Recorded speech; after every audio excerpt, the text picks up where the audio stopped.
Do you have any good practices, you as a managers who are leading the people, good practices for keeping the communication in your environment, in your teams, on acceptance level? For me, it's a lot about creating a balance.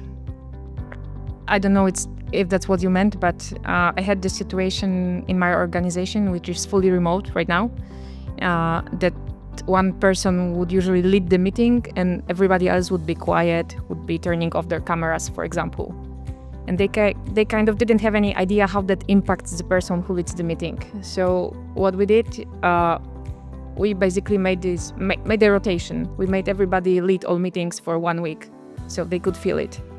And once they had these different experiences from both sides, suddenly, now they understand why it's important to have the camera on, why it's important, even to say yes or good job or whatever. For the communication, you need to ensure that you have the proper environment, you have the proper message, and the proper channel of communication. Those three things, and it needs to adjust. Like with the team, you need to define these channels of communications, ways of communication, ensuring if like this is asynchronous, that everyone understands how it works. So this educational piece, and different kinds of the communication, because as you manager, sometimes you need to give, like for instance, difficult feedback to someone. So those environment matters, like make sure that someone who received this information from you, like in communication, will receive it in a proper way.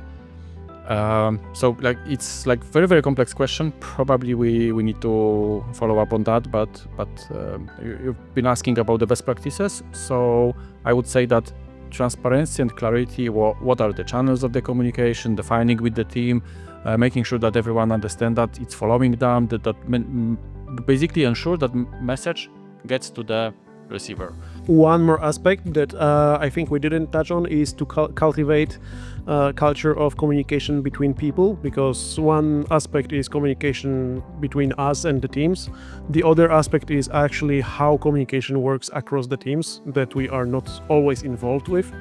And this is something that is also very important to keep an eye on, because if the teams are starting to argue instead of discussing, this is the time that something needs to be adjusted.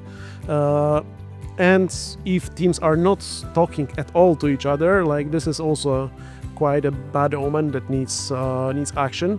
And this is also pretty important part on working on the communication with the company.